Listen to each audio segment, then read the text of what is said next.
Hello friends, आज के इस वीडियो में हम बात करने वाले हैं फाइनेंशियल प्लानिंग के बारे में। आप और हम में से बहुत सारे लोग हैं जिन्होंने फाइनेंशियल प्लानिंग के बारे में सुना तो हुआ है, लेकिन वो नहीं जानते कि फाइनेंशियल प्लानिंग कैसे की जाती है। और सबसे बड़ा मिथ जो इससे रिलेटेड है कि फाइनेंशियल प्लानिंग के लेकर लोग ये सोचते हैं कि financial planning always high income group के लोग कर सकते हैं, जिन लोगों की इनकम कम है वो फाइनेंशियल प्लानिंग नहीं कर सकते। तो इन सब क्वेश्चंस के आंसर आपको ये पूरा वीडियो देखने के बाद जरूर मिल जाएंगे। और बेसिकली बात ये है कि हम यहाँ पे एग्जाम्पल के थ्रू समझेंगे कि कम इनकम वाले लोग कैसे फाइनेंशियल प्लानिंग कर सकते हैं और अपने फ्यूचर में होने वाले एक्सपेंसेस को कैसे टैकल कर सकते हैं। तो फ्रेंड्स, देर ना करते हुए अपने वीडियो को स्टार्ट करते हैं। मैं हूं दीपक और आप सबका स्वागत है और फिर से आपके अपने यूट्यूब चैनल बचत ज्ञान में। तो फ्रेंड्स, आप सबसे एक हम्बल रिक्वेस्ट, अगर आपने अभी तक मेरा चैनल सब्सक्राइब नहीं किया तो प्लीज चैनल को सब्सक्राइब कर लीजिए। और हाँ, प्लीज बेल आइकन को जरूर प्रेस कर लीजिएगा सो दैट मेरा कोई भी नया वीडियो आता है फाइनेंशियल स्ट्रेटेजी से रिलेटेड, उसका नोटिफिकेशन सबसे पहले आप लोगों तक पहुंचता रहे। तो आइए फ्रेंड्स, सबसे पहले समझ लेते हैं कि फाइनेंशियल प्लानिंग होती क्या है। फाइनेंशियल प्लानिंग का मीन्स ये होता है कि आप अपने जो अर्निंग है, जो आपकी इनकम है, उसको इस तरीके से मैनेज करें कि आपके जो डे टू डे बेसिस के एक्सपेंसेस हैं उनको भी आप डील कर लें और आपके पास कुछ इतना पैसा सेव होता चले कि जिससे आपके कुछ सडन एक्सपेंसेस आ जाते हैं या फिर फ्यूचर में होने वाले कुछ एक्सपेंसेस है जिनका हमें पहले ही पता है कि ये होंगे, उसके लिए हमें कहीं बाहर देखना ना पड़े और हमारे पास उन खर्चों को टैकल करने के लिए जो सेविंग का हमारा कॉर्पस है वो तैयार पड़ा हो। तो फ्रेंड्स, इस चीज को हम फाइनेंशियल प्लानिंग कहते हैं। लेकिन फाइनेंशियल प्लानिंग करने के लिए आपको कभी भी आप फाइनेंशियल प्लानिंग करने के बारे में सोच रहे हैं तो आपको थोड़ा बहुत अपनी हैबिट्स में चेंजेस लाने पड़ते हैं, बिकॉज आप हैबिट में चेंजेस लाए बिना फाइनेंशियल प्लानिंग नहीं कर सकते। तो सबसे पहली बात है कि आपको थोड़े बहुत चेंजेस के लिए भी तैयार रहना चाहिए। अब बात कर लेते हैं कि फाइनेंशियल प्लानिंग कैसे की जाती है। तो फ्रेंड्स, हम समझेंगे यहाँ पे एक मिडिल इनकम ग्रुप के पर्सन का एग्जांपल लेके। सपोज वन, अगर हमारे में आप में से कोई ऐसा पर्सन है जिसकी 20,000 मंथली इनकम है, अगर हम उसको कहें कि फाइनेंशियल प्लानिंग करे तो वो कैसे करेगा, उसकी फाइनेंशियल प्लानिंग को कैसे प्रिपेयर किया जाएगा, तो उसको समझ लेते हैं। तो आप और हम में से शायद कुछ ऐसे लोग हैं जो जानते भी होंगे 50-30-20 के रूल्स को, तो यहाँ पे हम उसको डिस्क्राइब करेंगे।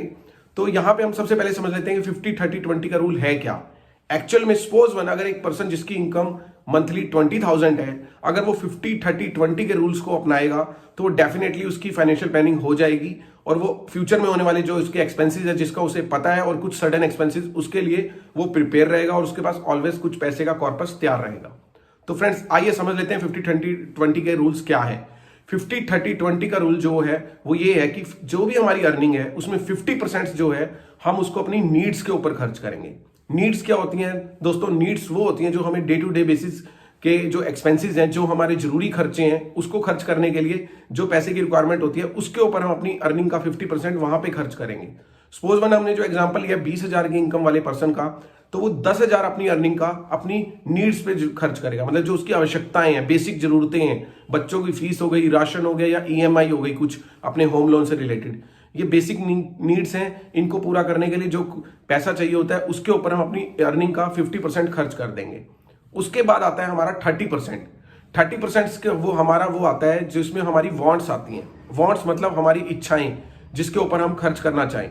तो वो जो हमारी वांट्स हैं उसमें हम ले लेते हैं कार, हमारा जो इसके अलावा जो हमारा होता है वैकेशंस हो गया या हमारी अदर विशेष होगी, उसके ऊपर जो हमने खर्चा करना है हम उसके लिए 30% को अपने अर्निंग का लेकर चलेंगे।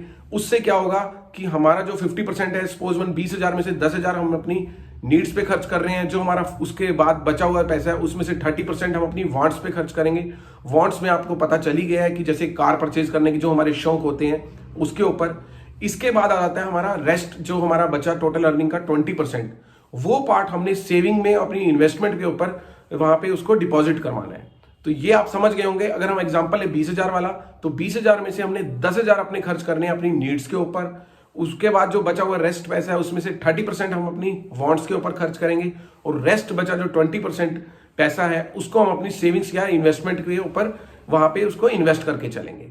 तो फ्रेंड्स, इस टाइप की फाइनेंशियल प्लानिंग करके हम अपने खर्चों को जरूर मैनेज भी कर पाएंगे और अपनी जो हमारी इच्छाएं हैं उसको भी पूरा कर पाएंगे और जो हमारी सेविंग का पार्ट है उसको भी आगे हम बढ़ा पाएंगे। तो फ्रेंड्स, ये था नीड्स, वांट्स और सेविंग का 50-30-20 का रूल।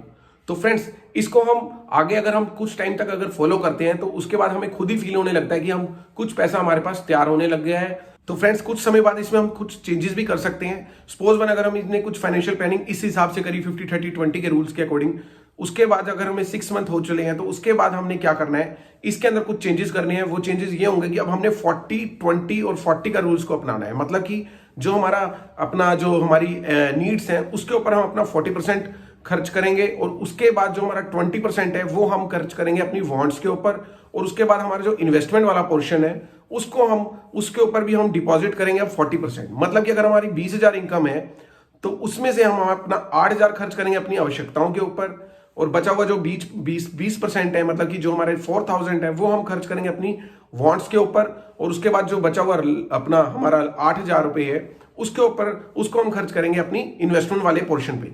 अब बात आती है यहाँ पे जो इन्वेस्टमेंट वाला पोर्शन है वो हम उसको बैंक्स में एफडीज में भी कर सकते हैं, आरडीज में भी कर सकते हैं, हम पीपीएफ अकाउंट्स में भी कर सकते हैं, म्यूचुअल फंड स्कीम्स में भी कर सकते हैं, और स्टॉक्स में भी इन्वेस्ट कर सकते हैं। वो डिपेंड करता है कि हमारा रिस्क प्रोफाइल कैसा है, हम कितना रिस्क लेने के लिए तैयार रहते हैं। तो यहाँ पे आपको जो चेंजेस करने हैं ये वाले जो 40, 20, 40 वाले वो ऑलवेज तब करें जब आपकी जो इनकम है उसमें थोड़ा हाइक लग जाए। मतलब जब वो इनकम, आप जानते ही होंगे अब ईयर ऑन ईयर बेसिस पे हमारी इनकम में कुछ ना कुछ इजाफा होता रहता है। उस हिसाब से अगर आप एक साल एक बार 50-20 के रूल्स को अपना लें, उसके बाद अगर आपकी इनकम में थोड़ा सा भी चेंजेस आते हैं देन आप इसमें 40-20-40 के रूल्स को अपना सकते हैं। तो फ्रेंड्स ये होती है फाइनेंशियल प्लानिंग, और फाइनेंशियल प्लानिंग इस तरीके से ही होती है। आप इस तरीके से अगर करके चलेंगे तो डेफिनेटली आप अपने जो फ्यूचर में होने वाले एक्सपेंसेस हैं उनको इजीली टैकल कर पाएंगे। लेकिन एक चीज ध्यान देने वाली है, ऐसा नहीं है कि आज आपने फाइनेंशियल प्लानिंग करी और आपके पास 2-3 महीने में ही आप सोचने लगे कि अभी ऐसे हो जाएगा वैसे हो जाएगा। ऐसा कुछ नहीं है। Financial planning always early age में करनी चाहिए, सो दैट, क्योंकि जैसे जैसे एज बढ़ती है हमारे ऊपर कुछ ना कुछ रिस्पॉन्सिबिलिटीज बढ़ती हैं, और रिस्पॉन्सिबिलिटी बढ़ती है तो डेफिनेटली हमारे एक्सपेंसेस भी बढ़ते हैं। तो आप अगर इसे अर्ली एज में करेंगे तो आप डेफिनेटली आप थोड़ी सी एज अटेन करते ही आपके पास कॉर्पस तैयार हो जाएगा।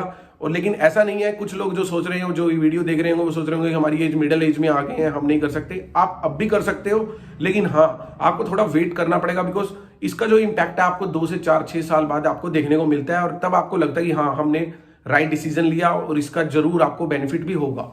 तो फ्रेंड्स ये था आज का वीडियो। आपने इस वीडियो में समझा कि फाइनेंशियल प्लानिंग होती क्या है, इसको कैसे किया जा सकता है। तो फ्रेंड्स अगर आपको ये वीडियो अच्छा लगा हो तो प्लीज लाइक एंड शेयर करना मत भूलिएगा, और हाँ अगर आपने अभी तक मेरा चैनल सब्सक्राइब नहीं किया है तो प्लीज चैनल को सब्सक्राइब कर लीजिए। Till the time stay invested and stay wealth.